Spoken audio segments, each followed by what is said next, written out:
Ready for dictation? Start.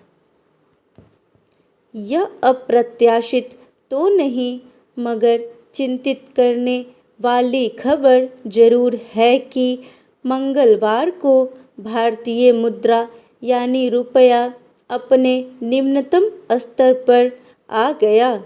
$1 के मुकाबले उसकी कीमत 80 रुपये 5 पैसे आंकी गई। जाहिर है मुद्रा के मूल्य में किसी गिरावट का असर पूरी अर्थव्यवस्था पर पड़ता है और पहले से ही असहाय महंगाई से जूझ रहे आम भारतीय के लिए यह अच्छी खबर नहीं है। हालांकि सत्ता में बैठे लोग अब भी कह रहे हैं कि अन्य विदेशी मुद्राओं की तुलना में रुपये की स्थिति बहुत बेहतर है, इसलिए भारतीय अर्थव्यवस्था बुनियादी तौर पर मजबूत है।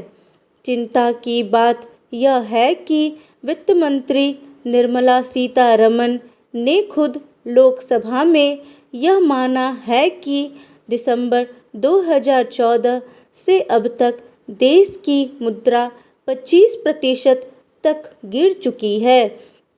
ऐसे में महंगाई से फौरन छुटकारा मुश्किल दिख रहा है, क्योंकि इस गिरावट से आयात महंगा हो जाता है और विदेशी मुद्रा भंडार भी प्रभावित होता है। ऐसे में भारतीय रिजर्व बैंक के लिए भी ब्याज दरों को लंबे समय तक नीचे रखना कठिन हो जाएगा।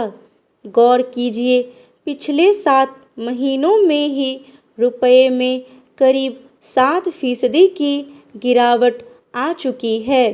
भारत अपनी ऊर्जा ज़रूरतों के लिए व्यापक रूप से आयात पर निर्भर है।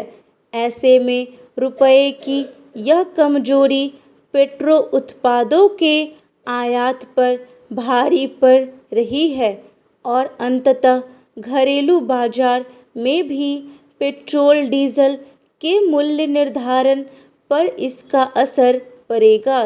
सरकार की मुश्किल यह है कि दाम बढ़ाने की उसकी कोई भी कवायद विपक्ष को और अधिक हमलावर होने का अवसर मुहैया करा देगी। रोज़मर्रा में इस्तेमाल होने वाली चीज़ों पर पहली बार जीएसटी लगाए जाने के खिलाफ विरोधी पार्टियां पहले ही संसद से सड़क तक सरकार को घेरने में जुटी है। फिर महंगाई और बेरोजगारी आम सरोकार के मुद्दे हैं और 3 महीने बाद ही 2 राज्यों हिमाचल प्रदेश और गुजरात में विधानसभा चुनाव होने वाले हैं। इन दोनों ही प्रदेशों में भाजपा की सरकारें हैं। ऐसे में सरकार के लिए यह चुनौतीपूर्ण स्थिति है। श्रीलंका की उथल-पुथल के बाद पाकिस्तान के पंजाब सूबे के हालिया उपचुनाव के नतीजों ने जाहिर कर दिया है कि इस पूरे उपमहाद्वीप में महंगाई किस कदर निर्णायक रूप लेती जा रही है। रुपये की मौजूदा स्थिति का एक क्षेत्र में फ़ायदा उठाया जा सकता है और वह है निर्यात का क्षेत्र, लेकिन दुनिया भर की अर्थव्यवस्थाएं इस समय भारी अस्थिरता की शिकार है। महामारी के बाद यूक्रेन रूस युद्ध ने विश्व अर्थव्यवस्था की हालत पतली कर दी है। इससे एक तरफ जहां मांग में कमी आई है, तो दूसरी तरफ आपूर्ति श्रृंखला भी बाधित हुई है। फिर भारत खाद्यान्न निर्यात को विस्तार नहीं दे सकता, क्योंकि उसकी अपनी घरेलू ज़रूरतें बड़ी हैं।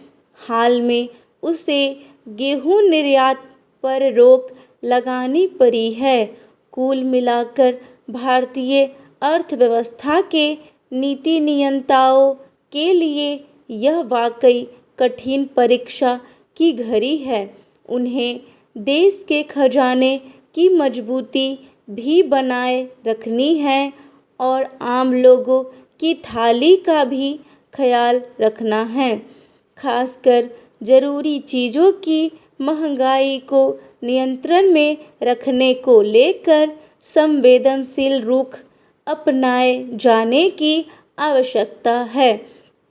पिछले 1.5 दशक के भीतर ही हमारे देश में इस बात के उदाहरण मौजूद हैं जब गिरने के बाद भारतीय मुद्रा ने अपना मजबूत मुकाम बनाया था। उन तमाम अनुभवों से सबक लेते हुए देश के आर्थिक परिदृश्य को स्थिरता देने की ज़रूरत है।